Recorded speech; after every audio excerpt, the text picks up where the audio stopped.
नमस्कार, जय शिवराय, जय शंभूराजे. तुम्ही महाराष्ट्रातील अनेक प्राचीन मंदिरे बघितली असतील. काही मंदिरे डोंगराच्या पायथ्याशी असतात, काही डोंगराच्या वरती असतात.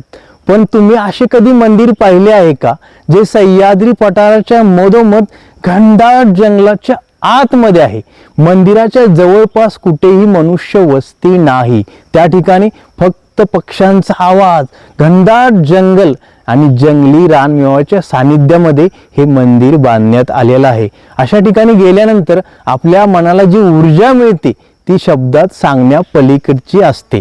त्या मंदिरापर्यंत पोहोचण्यासाठी डोंगराच्या पायथ्यापासून कच्च्या रोडने स्कूटीवरून प्रवास करत करत मंदिरापर्यंत पोहोचायचं आहे. आणि मंदिरापर्यंत पोहोचल्यानंतर तिथून पुढे घनदाट जंगलामधून चालत चालत आणखी वरती जाऊन मंदिरामध्ये जाऊन भगवंताचं दर्शन देखील घ्यायचं आहे. आणि सर्वात महत्त्वाची गोष्ट म्हणजे मंदिराच्या मागच्या बाजूला एक पाण्याचा प्राचीन कुंड आहे. त्या कुंडामध्ये 12 महिने पाणी कसे एकत्रित राहते हे देखील आपल्याला बघायचं आहे. तुम्ही देखील माझ्यासोबत या व्हिडिओमध्ये बनून राहा, म्हणजे तुम्हाला देखील समजेल या सह्याद्रीच्या सानिध्यामध्ये अशी पण काही मंदिरे आहेत जी जंगलाच्या मधोमध आणि पठारांच्या आतमध्ये आहेत आणि या ठिकाणी पर्यटक किंवा भक्त कमी येतात. तर चला मित्रांनो, आता आपण प्रवासाला सुरुवात करूया आणि घनदाट जंगलाच्या सानिध्यामध्ये असलेले सुंदर मंदिर बघून भगवंताचं दर्शन घेऊया. मंदिराच्या दिशेने जाण्यासाठी आपल्याला या कच्च्या रस्त्याने पुढे जावं लागणार आहे. आणि हा रस्ता किती अवघड आहे तुम्ही बघू शकता. दगड आहे, दगडावरून स्कूटी आपटत आहे, तरी देखील आपण ॲडव्हेंचर प्रवास करत मंदिराच्या दिशेने निघालेलो आहे. पठाराच्या मधोमध हा मार्ग जातो आणि कुठेपर्यंत जातो हे आपल्याला माहीत नाही. मी पण सुरुवातीलाच या ठिकाणी आलेलो आहे, त्यामुळे त्या झुडपामधून जाणारा हा रोड किती मस्त आहे बघू शकता तुम्ही. रोडच्या दोन्ही साईडला जंगली रानमेव्याची झाडे आहेत. करवांदे, तोरणे, चिकण्या या रोडने पुढे जात असताना आपल्याला खायला मिळतात. चढ असल्यामुळे गाडी या रोडने प्रवास करायला थोडी स्ट्रगल करते, तरी देखील आपण दगडांमधून चढाने थोडे वरती आलेलो आहे. आणि या ठिकाणी हा रोड कसा आहे तुम्ही बघू शकता. आणखी त्या कच्च्या रोडने प्रवास करत आपल्याला पुढे जावं लागणार आहे.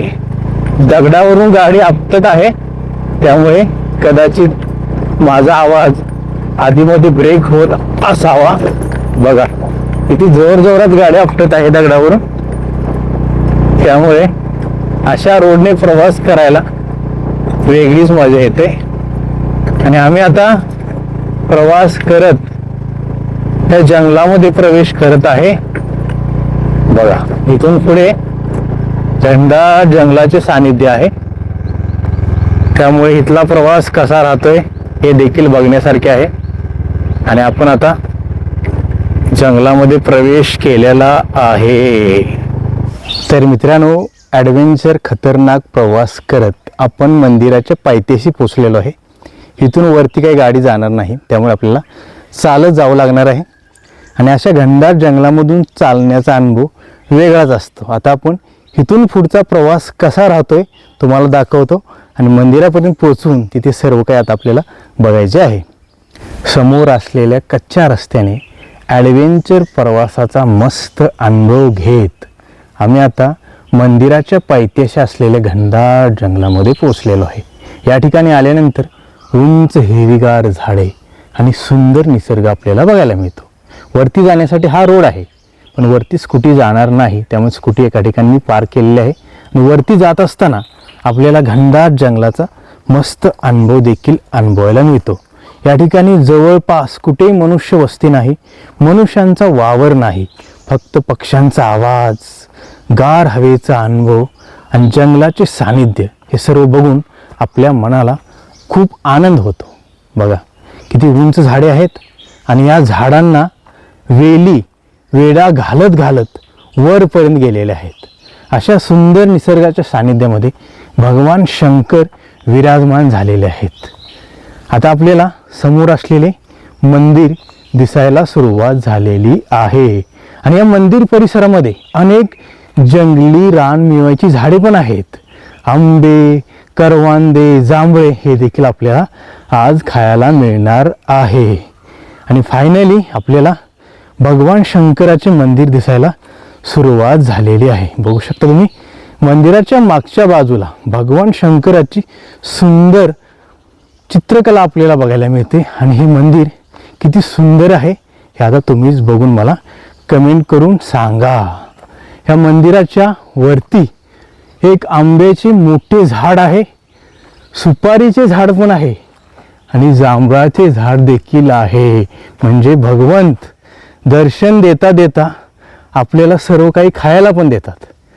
आणि मंदिर परिसरामध्ये प्रवेश केल्यानंतर दोन्ही साईडला ह्या पाण्याचे कुंड बघायला मिळतात. म्हणजे ह्या कुंडामध्ये पाणी ओतले जाते, त्यामुळे हे जंगलातील पक्ष्यांना, प्राण्यांना पिण्यासाठी पाणी मिळते. बघू शकता तुम्ही या ठिकाणी किती आंबे पडलेले आहेत पिकून आणि जांभळे पण पडलेली आहेत. आता आपण सर्वप्रथम मंदिर परिसर बघत बघत भगवंताचे दर्शन घ्यायचे आहे.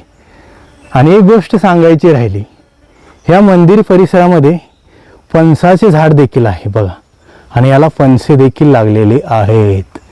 सर्व काही या ठिकाणी आल्यानंतर आपल्याला बघायला मिळत आहे आणि खायला पण मिळत आहे. मंदिर परिसर बघून मनाला एकदम शांती मिळते. आणि अशा शांतमय ठिकाणी भगवंत विराजमान झालेले आहेत, त्यामुळे भगवंताचे दर्शन घेतल्यानंतर आपल्याला आणखी शांती मिळणार आहे. बघू शकता तुम्ही मंदिराच्या समोर आपल्याला अजून घनदाट आणि उंच झाडे बघायला मिळतात. मंदिराच्या उजव्या साईडला पाण्याचा कुंड आहे आणि आणखी एक लहान मंदिर आहे. हे बघण्या अगोदर आपण मंदिरामध्ये प्रवेश करून भगवंताचं दर्शन घ्यायचं आहे. श्री भैरवनाथ प्रसन्न म्हणजे भगवान शंकराचाच एक अवतार या ठिकाणी आहे. आपण आतमध्ये जाऊन दर्शन घेऊया. त्या अगोदर या ठिकाणी असलेला घंटा वाजवून मनाला शांती मिळवून घेऊया. आणि अशा शांतमय ठिकाणी घंटीचा आवाज कसा येतोय तुम्ही ऐका.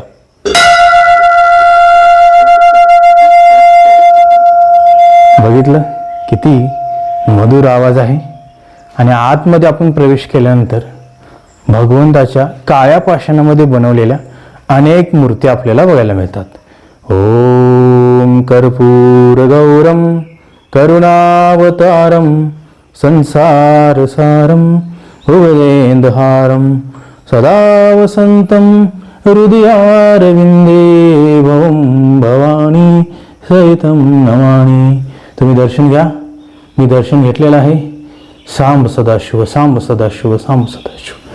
भगवंताचं दर्शन घेऊन जेव्हा आपण बाहेर येतो तेव्हा आपल्याला मंदिराच्या उजव्या साईडला एक पाण्याचा कुंड बघायला मिळतो. मी तुम्हाला म्हटलं होतं या कुंडामध्ये 12 महिने पाणी वाहते.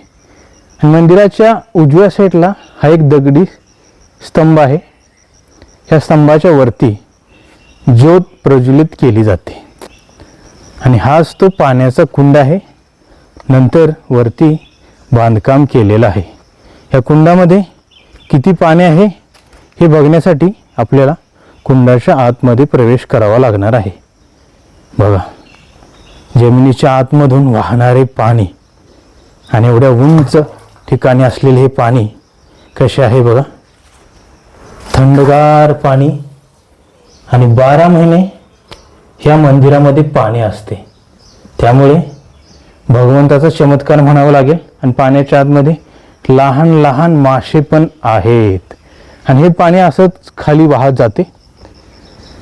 आणि मंदिराच्या उजव्या साईडला एक दुसरे लहान मंदिर आहे. त्या ठिकाणी जाऊन आपण भगवंताचं दर्शन घ्यायचं आहे. ओम नमः शिवाय, सांब सदाशिव, सांब सदाशिव. या ठिकाणी भगवंताची काळ्या पाषाणामधील मूर्ती आहे आणि एक घोडा देखील आपल्याला बघायला मिळतो. सांब सदाशिव, सांब सदाशिव. आणि या जंगलाच्या सानिध्यामध्ये मच्छर भरपूर आहेत. बघू शकता तुम्ही. कारण या ठिकाणी घनदाट जंगल असल्यामुळे मच्छर तर असणारच. आणि सायंकाळ किंवा रात्री या ठिकाणी आलात तर मच्छर भरपूर काटते. मित्रांनो, तुम्ही कधी सह्याद्री पर्वताच्या मधोमध असलेल्या घनदाट जंगलामध्ये येऊन असे कधी मंदिर पाहिले आहे का? ते निसर्गाच्या सानिध्यामध्ये आहे आणि मंदिरामध्ये जाऊन भगवंताचं कधी दर्शन घेतलं आहे का? जर घेतलं असेल तर मला कमेंट करून नक्की सांगा. कारण जेव्हा आपण अशा घनदाट जंगलामध्ये येतो तेव्हा निसर्ग आपल्याला खूप काही देतो. जंगली रानमेवा खायला देतो, गार आणि सुंदर हवेचा अनुभव देतो, सावली देतो आणि सुंदर जंगलाचा सुंदर अनुभव देखील देतो. त्यामुळे अशा ठिकाणी येऊन भगवंताचं दर्शन घेतल्यामुळे मनाला एक वेगळीच ऊर्जा मिळते. तुम्ही देखील अशा ठिकाणी येऊन बघा. थोडा वेळ ह्या जंगलामध्ये बसा, जंगली रानमेवा खावा आणि भगवंताचं दर्शन घ्या. मग बघा तुमचं मन किती आनंदाने खिळून उठते. मी मंदिराच्या समोर आहे आणि माझ्या मागे आणखी एक वाट जाते. ही वाट कुठे जाते हे आता आपण बघायचं आहे. या वाटेने पुढे जाऊन आपल्याला काय काय बघायला मिळते हे देखील बघण्यासारखं आहे. तर मित्रांनो, आपण ह्या वाटेने पुढे जाऊया. त्यानंतर मंदिराच्या मागे असलेला जंगली रानमेवा खाऊन मनाला आनंदी करूया. मंदिरापासून पुढे आणखी एक वाट जाते. ही वाट घनदाट जंगलाच्या आतमध्ये जात आहे. त्यामुळे आणखी पुढे काहीतरी आपल्याला बघायला मिळू शकते. वाट पुढे गेल्यामुळे कदाचित पुढे काहीतरी मंदिर किंवा काहीतरी प्राचीन वास्तू आपल्याला बघायला मिळू शकतात. बघा किती सुंदर नजारा या ठिकाणी आहे. तर मित्रांनो, या ठिकाणी आपल्याला दुसरं काही बघायला मिळणार नाही.